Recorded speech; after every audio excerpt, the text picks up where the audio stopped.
Hi dear friends and friendly subscribers, welcome back to my channel. This is Inner Hill Tarot, and today I'm going to do a little bit of review of the Rider-Waite Smith deck, because today is the birthday of Pamela Coleman Smith, the illustrator of this very famous Rider-Waite Smith tarot. Okay, and we're going to talk about, well, I'm going to talk about, not wait, what am I saying? Yeah, maybe there's a we there. Sorry.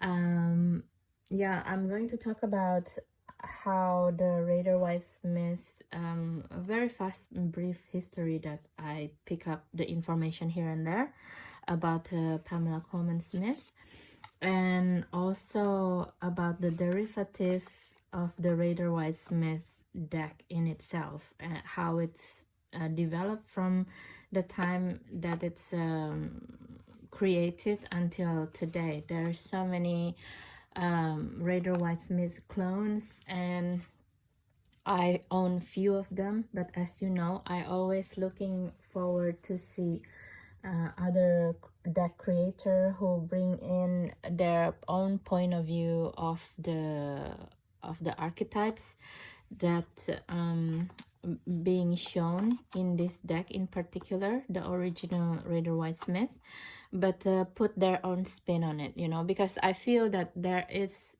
that is how we as society keep moving, keep growing, you know. I mean, to just do exactly the same thing like exact clone, I think it's not really helpful for the society. Yes, it is if, for example, you don't like the imagery per se, because there's a lot of imagery here is a very wide, very straight or something like this, you know. I understand you want to have a different representation in your tarot card deck, but I think it's the outer appearance is not really the point of having a clone deck of especially Rider-Waite, because it's very compelling, Rider-Waite Smith, compared to Thoth Tarot, for example,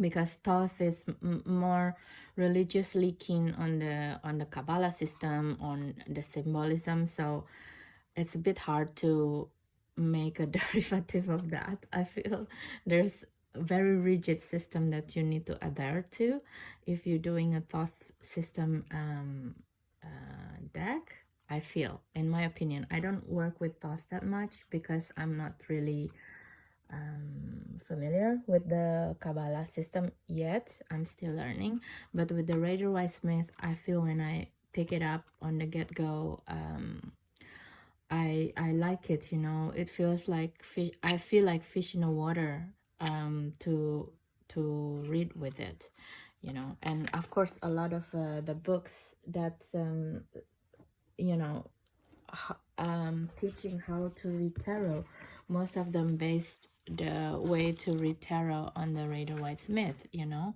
For example, this book that also by Jessica Wigan, that also endorsed by the ESO Tarot, and this is one of the reason I got this book, because she endorsed it. If you want to learn how to read tarot from the very beginning, it's recommended.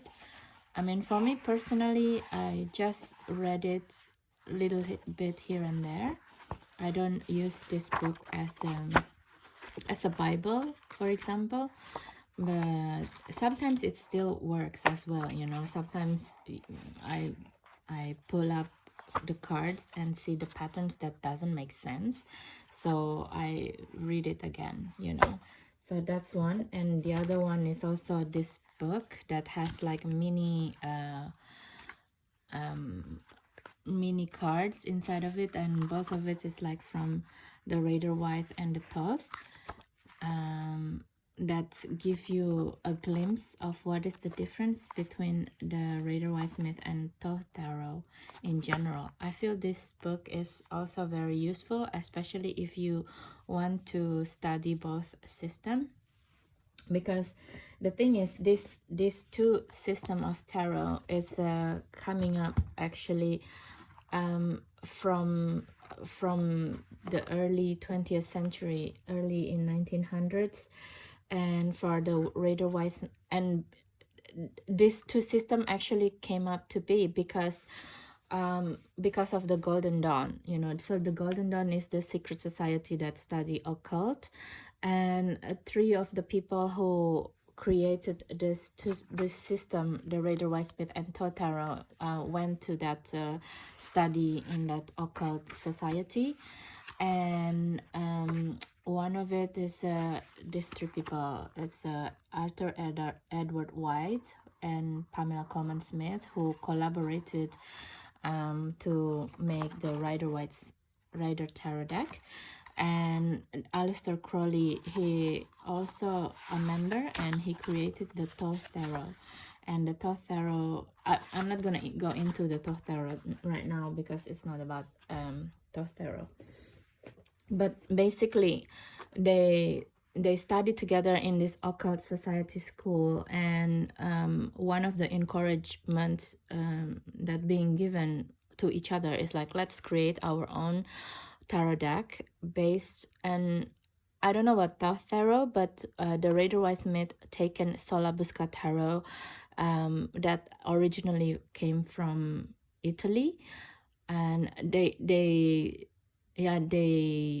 took the inspiration, and they went to a British museum. At that time, the Solabusca family given the British Museum a set of photographs of the Solabusca Tarot, actually, and as a collection for the British Museum, and they take a look, and then Pamela Coleman Smith took some inspiration from that deck, that Solabusca. Solabusca is like the 15th century, I think, starting as a card game, and then it's become help of a divination for this Italian family. And she took some of picture from the Solabusca, quite pretty much similar. I think one that prominent is this card. I'm sure everyone really flabbergasted every time they see this card, and this is really Solabusca card, you know. And Solabusca itself, it's called, there's a book about this deck. It's called The Game of Saturn, and I really want to learn about it, but first of all, I still haven't done yet, you know, with the Rider-Waite Smith, let alone Solabusca, because a lot of it, I think, have a feeling of medieval and golden age of Europe, which is, I think it will be a demanding system for me to learn a whole slew of history, the way of thinking of European people at that time. That's at this time perfectly I don't really want to get into, so I'm still sticking with the Rider-Waite Smith pretty much. And what is the archetypes that come in derivative of from that particular deck, from this particular deck, actually. So yeah, so these are some of the original drawings from Pamela Coleman Smith, I guess, for the deck. And I think one of the reason why this deck is very compelling, and for a lot of people around the world, even like now, a lot of like boutique hotels that I know, I don't know about the whole United States, but in New York, they would have this deck in their bedrooms, you know. So it's become a staple, like a amenities kit that's in a boutique hotel.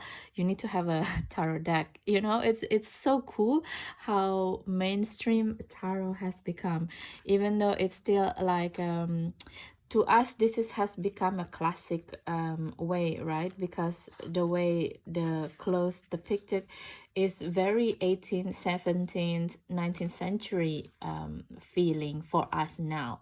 But if you think about it, back then when they just started to coming up with this deck, it was so modern, you know, because a lot of times the tarot is like also Marseille style is earlier, I think, from this deck, and it's more like pipish. Pipish is means like the it's like this, you know, like the 7 of Cups. So instead of like a scene, it's only giving you the cups in it, and it's just like, you know, giving the reader the energy, or this is the energy that came up, the illusion. So it's up to the reader themselves to give the reading to the clients, what this 7 of Cups mean, right? But if you see in this 7 of Cups, there's a lot of information here in the 7 of Cups. What is it that you're fixated upon at this time? Are you fixated upon glory, money, or you want to be holy, a false ego? What is it, you know? So it's more it's there is more option. I think, you know, because if you just see like 7 of Cups, we are only human, and a lot of times our own ego get in the way and hijack the reading, you know. But if we see these things in a landscape, it's sometimes when I give a reading, and sometimes I don't see the whole deck. I probably only see the moon, for example. So it's give, or sometimes it's just the red robe, for example, and it give a different flavor on a meaning of the deck. And it's kind of like you give an information that it's really, it's you just say what you saw, instead of like giving a full interpretation based on your ego, based on your conscious level of understanding of matters, you know. So it feels more true when you give a reading from this. So the tarot deck clone from this original Rider tarot deck, the one that I like is the Smith Wake Tarot, the Centennial Edition deck, because it's also have like additional cards that made by Pamela Coleman Smith that has nothing to do with tarot in itself, but nonetheless it's a very mystical painting, in my opinion. So for example, this one is Detail of Much Ado About Nothing.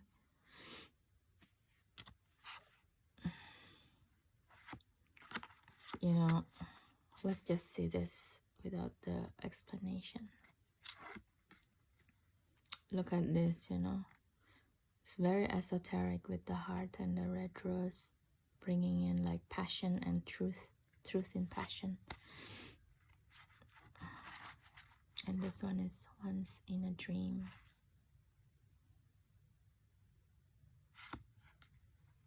It's all very ethereal and esoteric feeling. Oh, it's a Christmas Carol, sorry. This one is a Christmas Carol. It's supposed like this. Her art is really have an esoteric and ethereal feel, actually. Yeah. And the color is, of course, a little bit different, a little bit subdued, you know. But nevertheless, it's the exact clone, if you will. Outside of the additional of these 3 cards. And yeah, a little bit about the Pamela Coleman. It's herself is she came from her nickname is Pixie or Gypsy, and she came from quite exotic background at that time, from a Jamaican mom and American father, and she's moved around a lot, I think. that's based on what I read. She's moved around from England, United States, and the Caribbean, Jamaica. So you see, her childhood years were spent between London, New York, Kingston, Jamaica. So she's like a really a jet setter at that time already. And there's a big speculation she's like a queer woman. She's because she's never have a linked with any man in her life, and she's always surrounded with a group of women, and some of them is like being called they were all of these women, I think not all, but I think some are very modern at that time in terms of revolutionize how women are within the sexual realm. You know, for example, one of her friend that depicted in the Queen of Wands in here in Before Tarot is actually someone who live with a couple, and they live in some kind of arranged setting as a menage de trois, something like this. It's like yeah, it's a very modern fluid relationship at that time. And I think, if I'm not wrong, yeah, she's born in London, actually in Middlesex, England. Middlesex is a part of London. And she lived in Pimlico area. Pimlico is near the new American embassy, near Chelsea area in London. It's not so far, near the Battersea power plant that recently got renewed, become like £1 million an apartment, you know. crazy London price is insane. But yeah, so then she's yeah, and she's living in a company of a one lifelong term girlfriend, like a woman companion. And a lot of people speculate that they're the lesbian couple, you know, the queer couple. But I don't want to really say anything more than speculation or something, because first of all, I'm not really in a knee deep or like have a very in-depth understanding about her life, actually.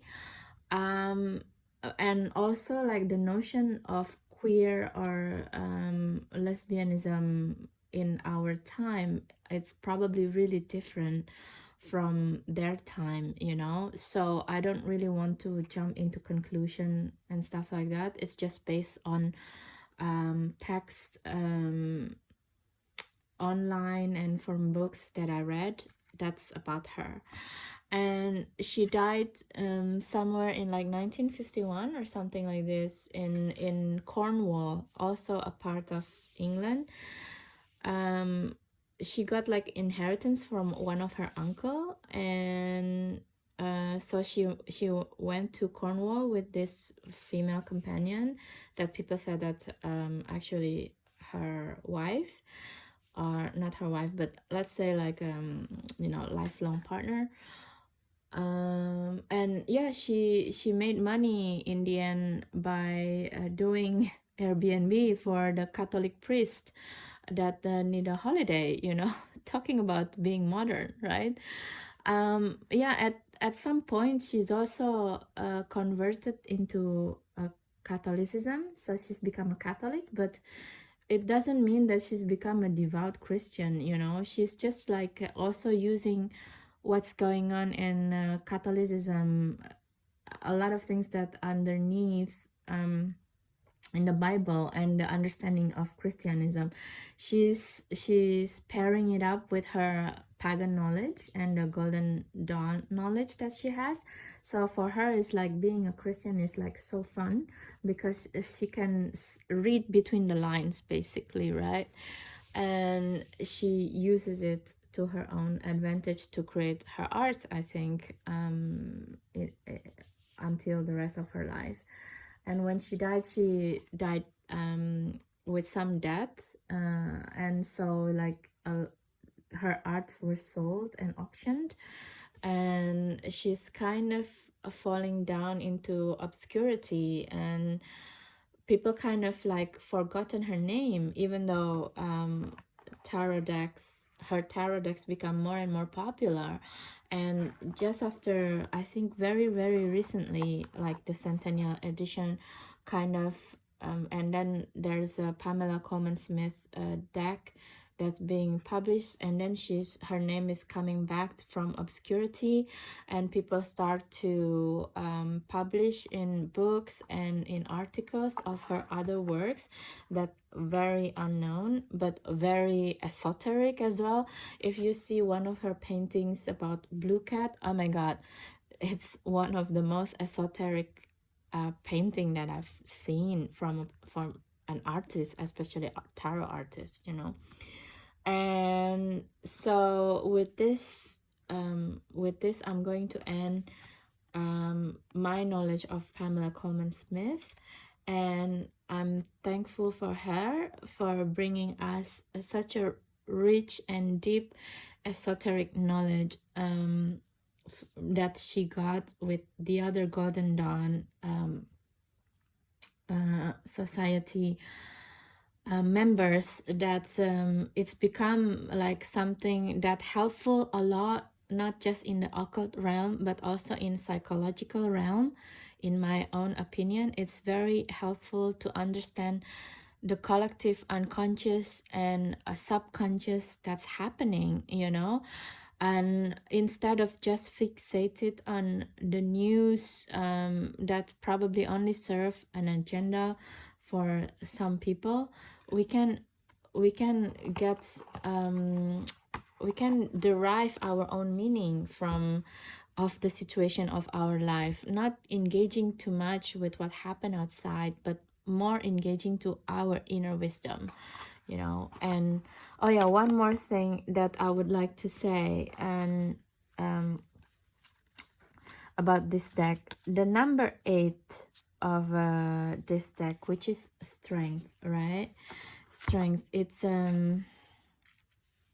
yeah, it's a very interesting card because actually strength is number 11, but Arthur White-Smith is making it into 8 because there's rumors that number 8 as strength is better for his astrological system, and ensuring that this deck will be understood and accepted by wider audience. And I think he made the correct decision, because this has become like one of the most famous deck of all time, one of the most famous and very widely used until even today, you know. So that is the original of Rider Waite Smith that I would conclude it here. And now let's talk about the derivative of the Rider Waite Smith that I really like. First of all, the one that I really like, it's a very inventive Lo Scarabeo style Rider Waite Smith, okay? So Lo Scarabeo is like from Italy. It's one of the Italian powerhouse in terms of tarot deck publishing, I think. And yeah, I think they are taking back the reign because it's come from the 15th century of Italy, isn't it? It starts even before Marseille deck in France. So Lo Scarabeo is kind of like a payback bitch from England, you know, like the regular Rider Waite Smith is very famous in like Western world, and then they take a spin on it. I love this 2 deck, before and after tarot, because it's just give you additional dimension of the original deck, which is time, you know. I mean, yes, we are living in a 3rd dimension, but then as someone who study occult, and want to transcend the next level is time, right? Time is something that we can play with. And also it's a nod as well to the Solabusca Tarot, which is a Saturn game. Saturn is, you know, a planet that rule time, you know, the timing of everything. And yeah, what can I say? I did already pairing tarot deck of this before and after tarot. It's just giving me an additional point of view on situations, you know. Look where the position of the dog and the flower, and this in these three instances is like, no matter what's going on within the full realm, he's still pure, you know, before he pick it up when he's because the white rose, it's about the purity of the soul, you know, and he's just enjoying. And the dog is like, oh my god, are you okay? He's trying hard to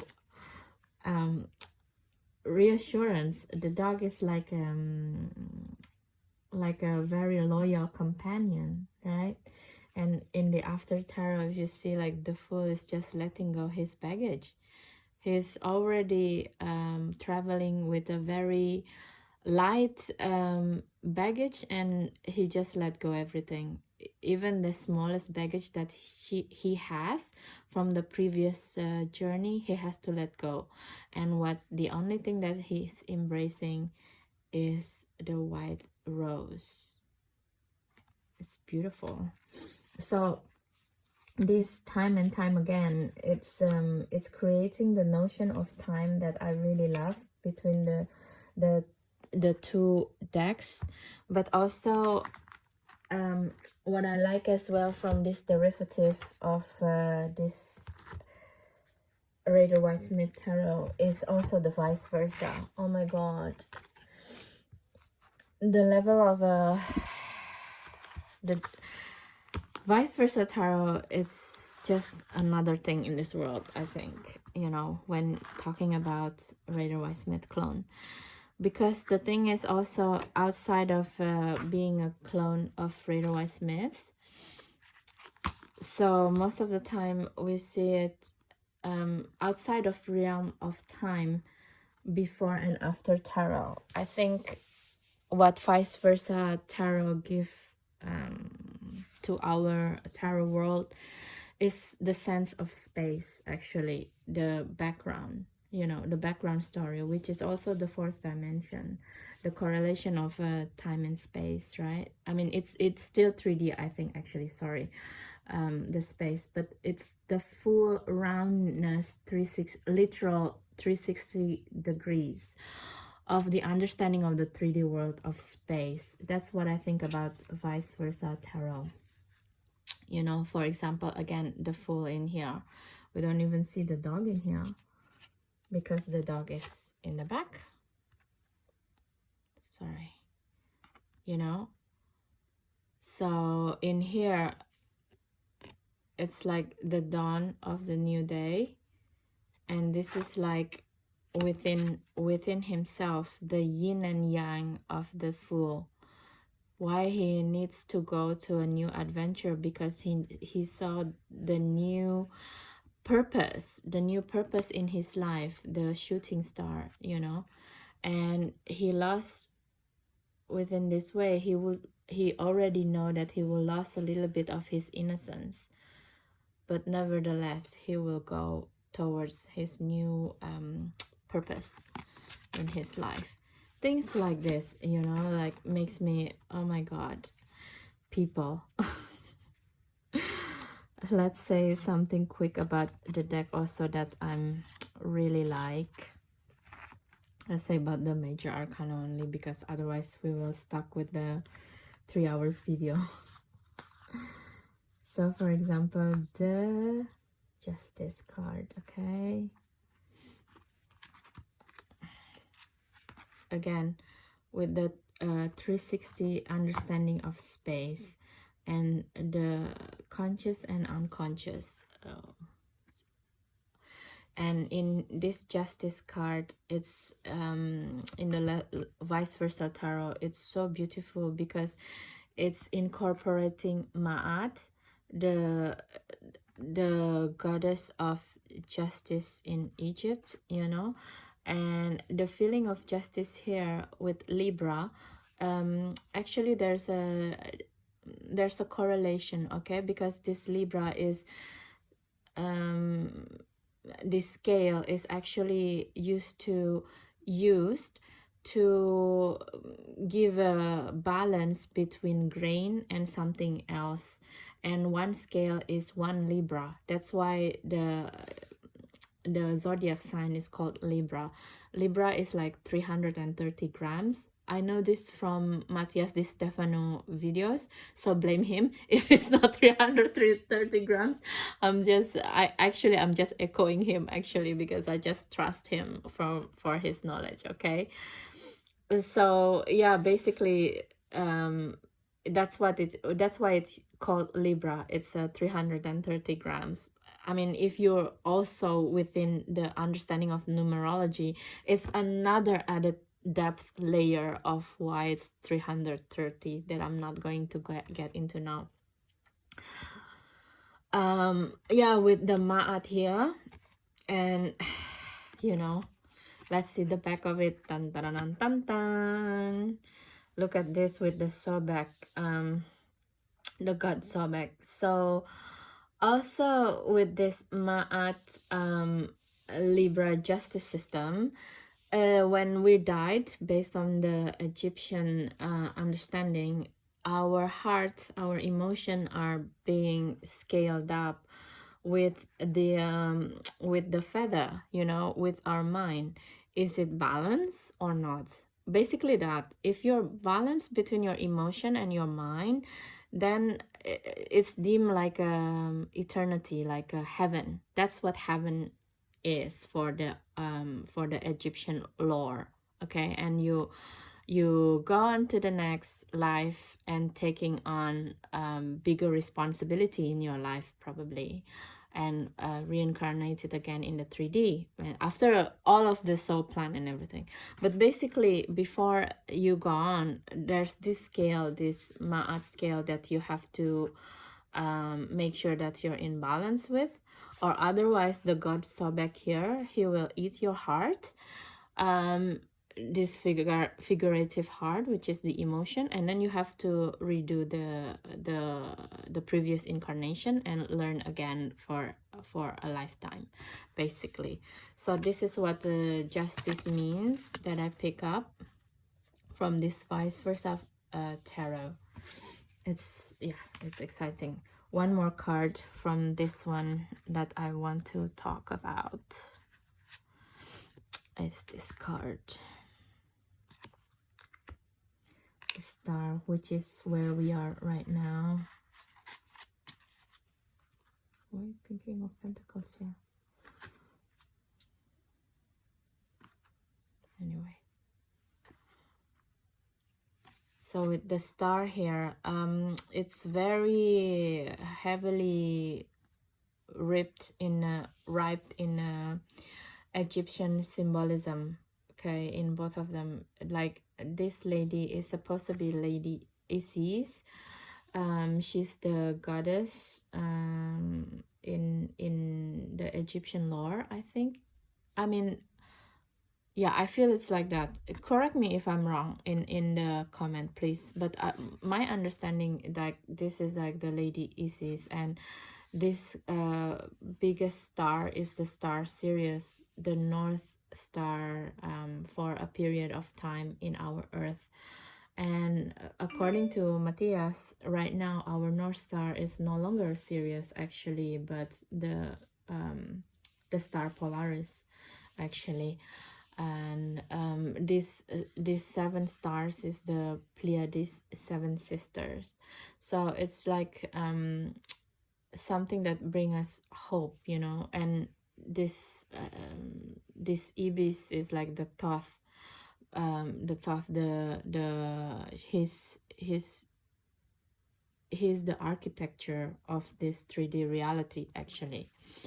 And of course, as a nod and the understanding of the other part of this card, look at this, you know, and it's giving me the feeling that when we're embedded in this reality, sometimes we can feel the loneliness, and this is sometimes it's like your counterpart, your higher self on the other side, and the one that always with us and always be with us in our life journey actually.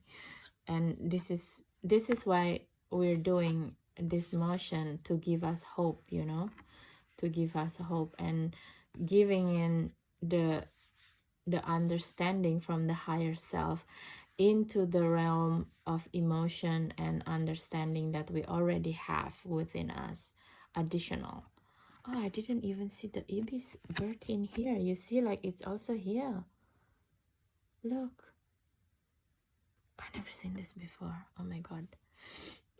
So yeah, basically it's kind of like Thoth, like Hermes Trismegistus, Jehud, Tehuti, his name, giving the instruction on how to proceed on the next level, how to integrate the knowledge that you gain from the stars into the new 3D reality, you know.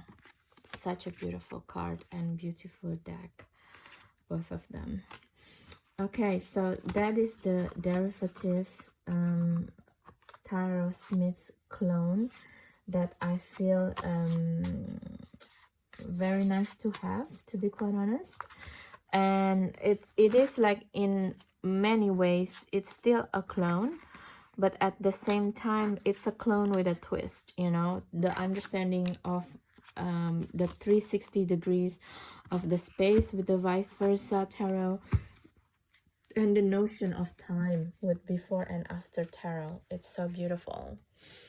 Okay, so now we're going to go to another layer of derivative tarot that taking it to a different realm of understanding. For me, sorry, there's just too many things. For me, the Spirit of Herbs, the Herbal Tarot, and another one is the Lifeline Tarot. Two in my collection that best derive this feeling for me. So the Herbal Tarot, it's a tarot deck that incorporated or understanding the feeling of the archetype from the notion of the herbs or the plants, you know, the plants that we can use for eating, for healing, and things like that. And it's made by Michael Tierra, a herbalist, and Candice Cantin, artist. The path of the herbalist is open ourselves to nature in an innocent and pure way. She in turn will open her bounty and reward us with many valuable secrets. May the earth bless you. So it's really interesting because it's given another point of view, like from the plant point of view of what is the archetypal energy that is that's in normally people heavy or people centric, right? Human centric. And it's also have their own book to give you more understanding of what the herb means and how to incorporate the herbs actually. Let's see. And some of it is really beautiful, you know, for example, with the fool with ginseng. I mean, ginseng is the notion of having a very robust energy, you know. It's giving you chi, it's giving you life force, basically, this plant with the inner inner fire energy, you know. So, and look at the rose, the flower is not white anymore but red, and it's for me it symbolizes the blood, the lifeline, and it's bring us straight into the earth, you know. Like this is a deck about the earth and the connectivity between the earth in here is as the plant with you human, things like that.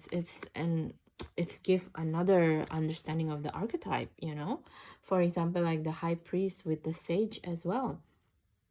Like look at this, you know. Sage is to clean and smudge spaces, of course, you know. It makes sense to give the life force in this way, because only if you have a clean space you can do spiritual workings, right? Like the strength also, you know, instead of with the cat or the lion, it's bring you cayenne pepper. That's it's go straight when you eat this pepper. Indonesian people really like this pepper, and it's in most of the dish, because this pepper is like giving you life force straight to the third chakra, the solar plexus. And most of the time I will eat this pepper within the winter months when it's really cold, and you put it in your food. It tastes really good, and it's give you boost immediately in your belly, you know, in your fire, because the belly is also the fire in the body, right? So yeah, basically that's how I see these things, you know. Like for example, let's skip this too.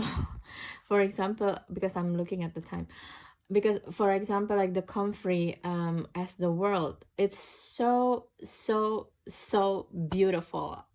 I have no words, because comfrey, oh my god, this guy as a plant, you know. Comfrey is very good in taking out nitrogen that is like hidden a lot in the earth, because comfrey is plants with the root that go deep in the earth and taking out nitrogen into its leaf. So for example, if you're familiar with orchard work with plants like apple trees or things like that, what we do is actually you chop the comfrey off and you put back all of these leaves, and most of the time it's really big, into on top of the each apple trees to give the nutrients of nitrogen. So to have it as the world is, I mean, yes, of course, you know. You really comfrey is really transmuting, really have the understanding how to use the earth energy and bringing it back to area, and you know, like all the transformation of the energy and the mineral, and to give it away so human can eat the minerals, the nitrogen, not the minerals, but the elements of nitrogens. I think nitrogen is a kind of mineral, no, I don't know. I'm not so clear, but basically what I'm about to say is like the usefulness of comfrey and the humbleness of it. A lot of people doesn't know about this, you know. It's, of course, it's the world. It's one of the point of being in the 3D is to be comfrey, you know. Oh, it's so beautiful. Yeah, yarrow and turmeric as well. I mean, it's too much to talk about. Please, if you want, read the book, okay? I just gonna talk about one more about this deck. Is the 10 of Cups with marijuana or cannabis. It's not to be taken lightly, you know, marijuana, because it's also a light psychedelics, but it's still psychedelic nevertheless. So to have it as a 10 of Cups, it's a little bit controversial, to say the least, because you don't want to feel the 10 of Cups energy all the time with marijuana, okay? So, but I guess in this sense, it's like using marijuana, it can give you the sense of accomplishments and relax, and you know, the 10 of Cups energy of abundance, feeling and understanding that life is good. Life works for you, not to you. Okay, so that is the spirit of herbs.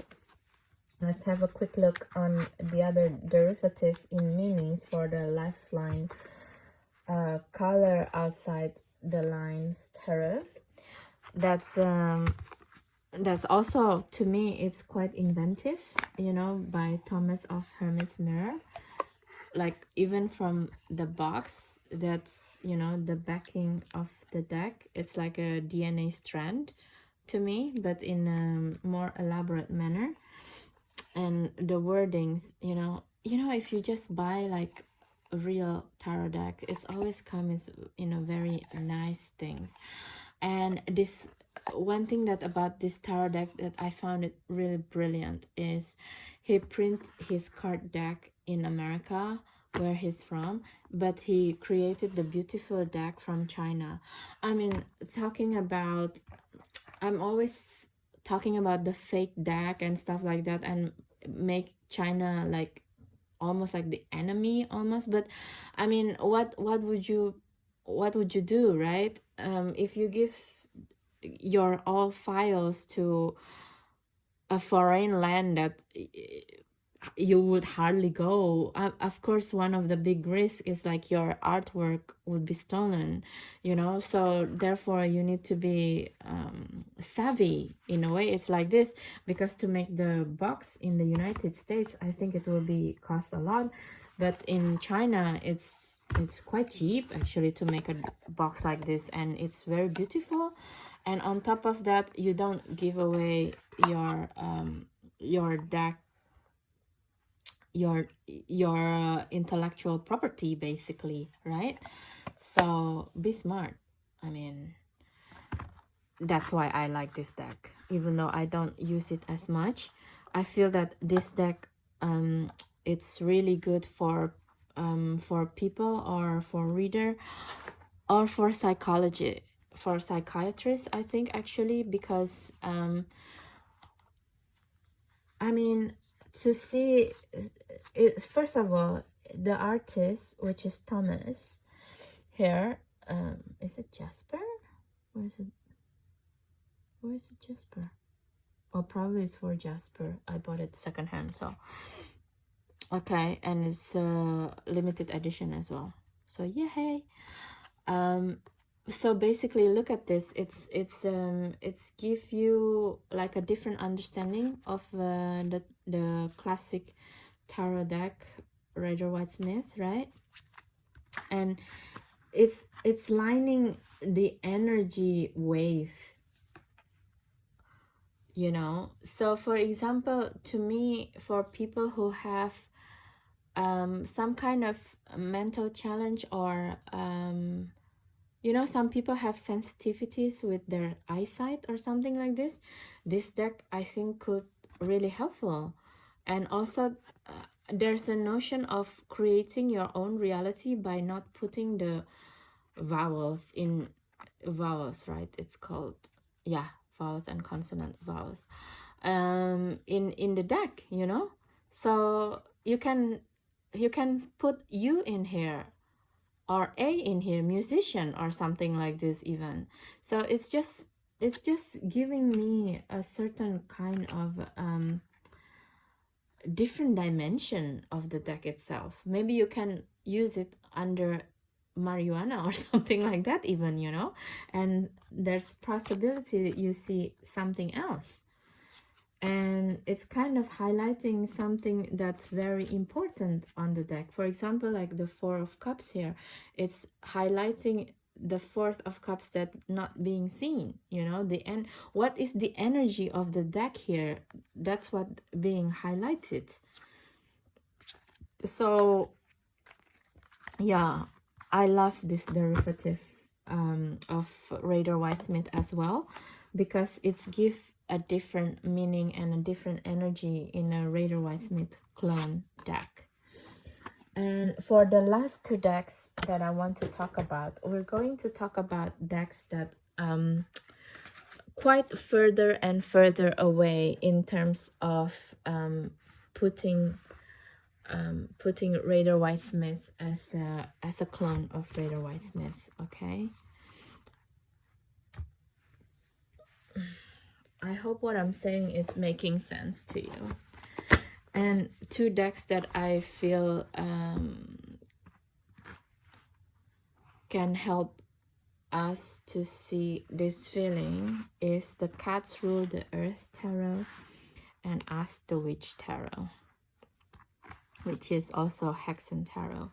So with these two tarot deck that also Raider White Smith clone, I feel it's quite far removed actually from the original meaning of the deck in itself. So for example, like the Chariot, right? If we see the Chariot here with the Cats Rule Tarot,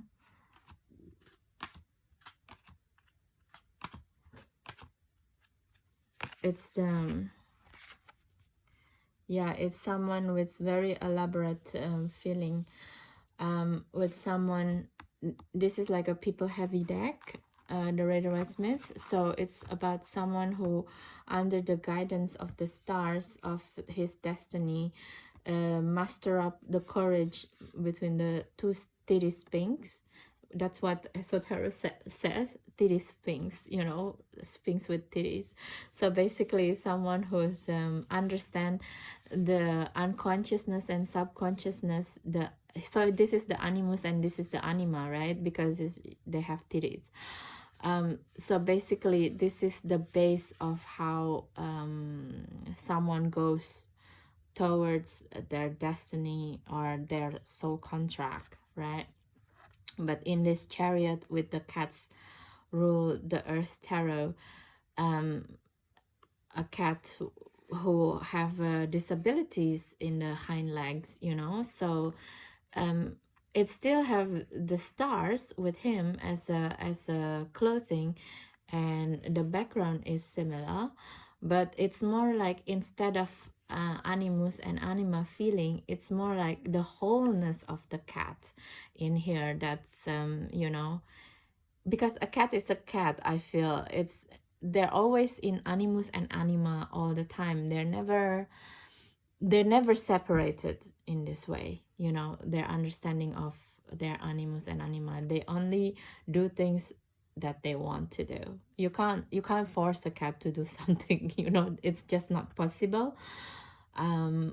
So yeah, but yeah, it's give another flavor as well, but it's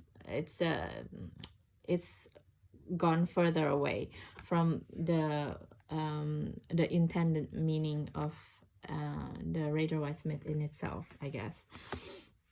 That's how I feel about it. Please leave me in the comments if you feel otherwise. I don't know. Yeah, let's do one by one actually, so not to confuse. And also the strength, for example, right? I mean, come on. The strength for this lady is incorporated the lower desires and like lower emotions. Lower is not lower, it's just like just a wording, okay? Some emotions that we deemed as negative, for example, like ferociousness or aggressivity or anger, you know, like spitting out outside, and you know, the lion is just like subdued to her without any hardship at all and incorporated. And for this Cat's Rule, the world is just a mouse. You know, it's just it's a complete brute force. You know, in this deck is just so cute. And that yeah, my strength is by how many mouse that I can have make a toy with, basically, and eat in the end, right? So that is the strength of a cat. So again, it's a kind of further away. Yeah, so that is the cats rule the earth, but I feel even though it's kind of further away from the Rider-Waite-Smith in itself, it's give me joy whenever I feel sad or down. I'm using this deck to not even to draw cards, sometimes just to flip it through, and it's just like, yes, of course you will do that because you're a cat, you know.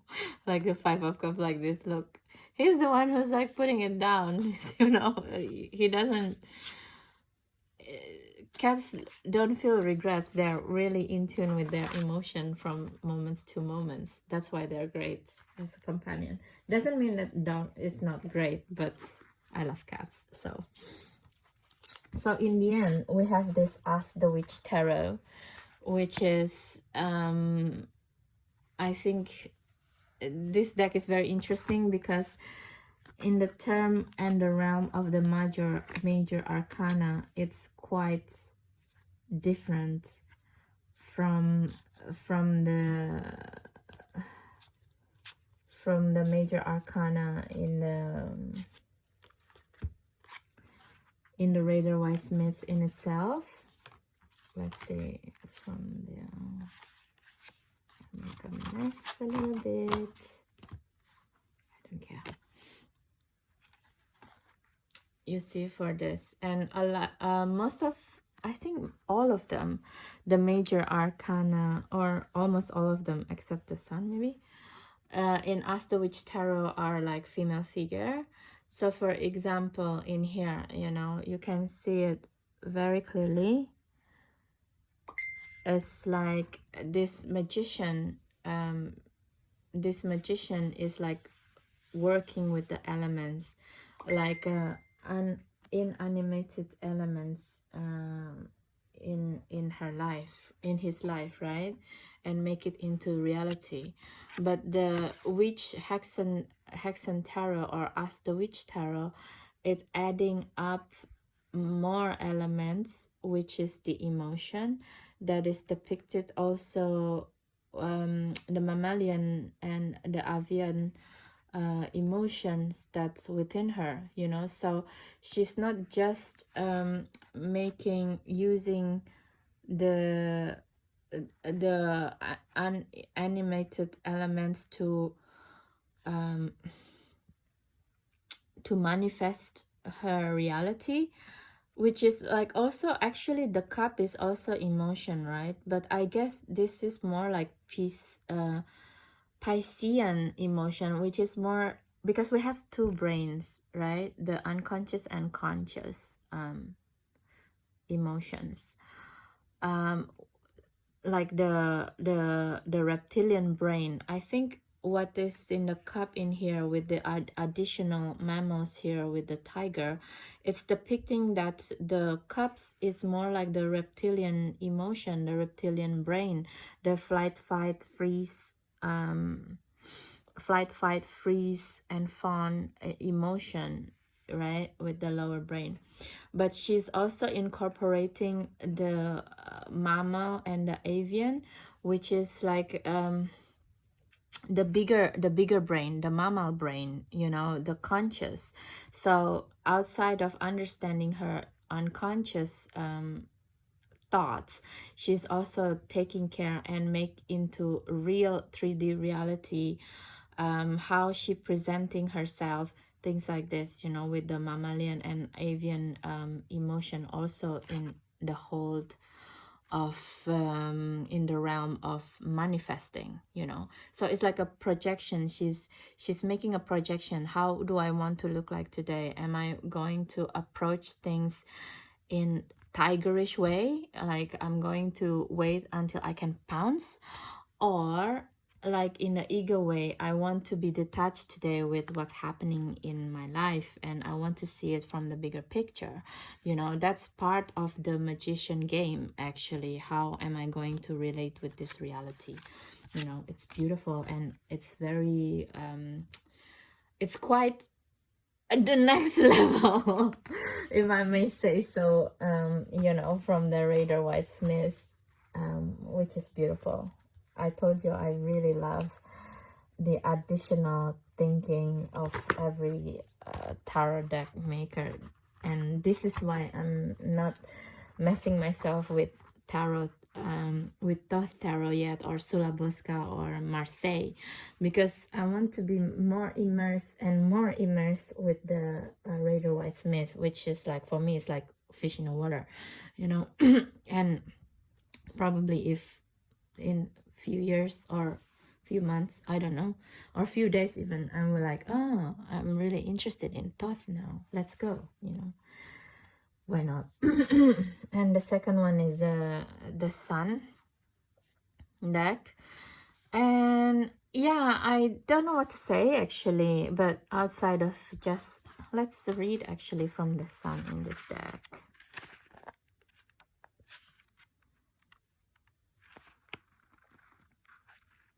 Oh, it is like a she as well, and this is Bastet, also the cat, you see. So instead of just like having the Sun as the soul like Soleil, right?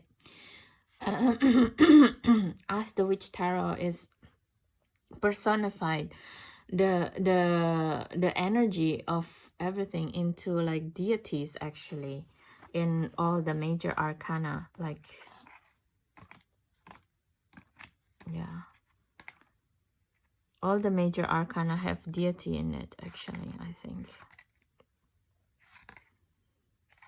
I don't really know the names of the deities right now. I think this is John Dark with the strengths. I don't know. I just recently purchased these decks and I haven't got the chance to really immerse in it. But all of the major arcana, I think, are witches. So of course, like this, you know, this the three fates. This is the three fates as a Wheel of Fortune, of course. So anyway, yeah, it's taking again the Rider-Waite-Smith's meaning into a different level. Oh my god, it's 1 hour already. Okay. So anyway, guys, so yeah, and the kid here with the red it's giving you the feeling of this is the DNA and this is the life force from the Sun to our soul, you know, things that we can engage in to bring into reality. Actually, the understanding also, this for sunflowers, is the understanding of the elements as well actually. Okay, so basically that's it, guys, with this Sun as in the As of the Witch Tarot, and the Sun here in the Rider-Waite-Smith's Centennial Tarot. I hope this video is helpful for you and give you another glimpse of the Rider-Waite-Smith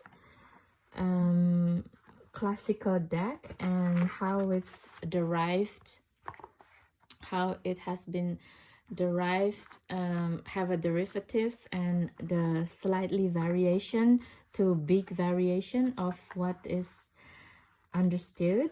And hopefully if you find this video helpful and you keep coming back to my channel based on the video suggestion, please don't forget to subscribe, share, and comments on my videos, and also check my bio for booking a reading with me, to jar tip me or see my eBay store, things like that, you know. And thank you so much for your time. Thank you so much for your energy, for your comments. I'm really happy whenever I see someone commented. It's also a barometer for me to know that the video is useful, helpful or not. Okay, I will make a 1 minute sound healing meditation today, dedicated to Pamela Coleman Smith. Join me later. Okay, thank you, bye, and see you in the next video. Bye.